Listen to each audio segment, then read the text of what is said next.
বালুকা উপজেলা কৃষি অফিসের পক্ষ থেকে। সরিষার হলুদের রাজ্যে সবাইকে স্বাগতম। আসলে এখানে মূলত এই ভিডিওটা করার উদ্দেশ্য হচ্ছে যে এখানে কিন্তু 2 রকম সরিষার মিশ্রণ রয়েছে। একটি হচ্ছে হলুদ ফুল বিশিষ্ট যে সরিষাটি আপনারা দেখতে পাচ্ছেন, এটি হচ্ছে বারি সরিষা 14 এবং এখানে যে আপনার সাদা ফুল দেখতে পাচ্ছেন, এই সরিষাটা হচ্ছে বারি সরিষা 15।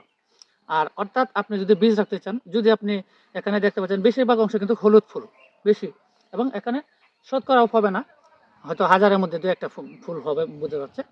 তো এই যদি আপনার সরিষার 14 আবাদ করছে যেহেতু এই ফসল, তাহলে আপনি অবশ্যই এখান থেকে এই জাতটা মানে বারি সরিষা 14 থেকে আপনি যদি বীজ উৎপাদন করতে চান, তাহলে অবশ্যই এই জাতটি রেখে এখান থেকে বারি সরিষা 15 যে জাতটি রয়েছে, এই জাতটি আপনাকে এখানে কিন্তু তুলে ছিঁড়ে ফেলতে হবে, কেটে ফেলতে হবে। তাহলে আপনি এখান থেকে যখন বীজ রাখবেন, এই বীজে কোনো মিশ্রণ থাকবে না।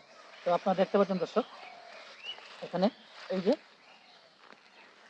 যখন ফুল ফোটে, এর আগে কিন্তু বোঝার সুযোগ নেই যে কোন গাছটা কীরকম।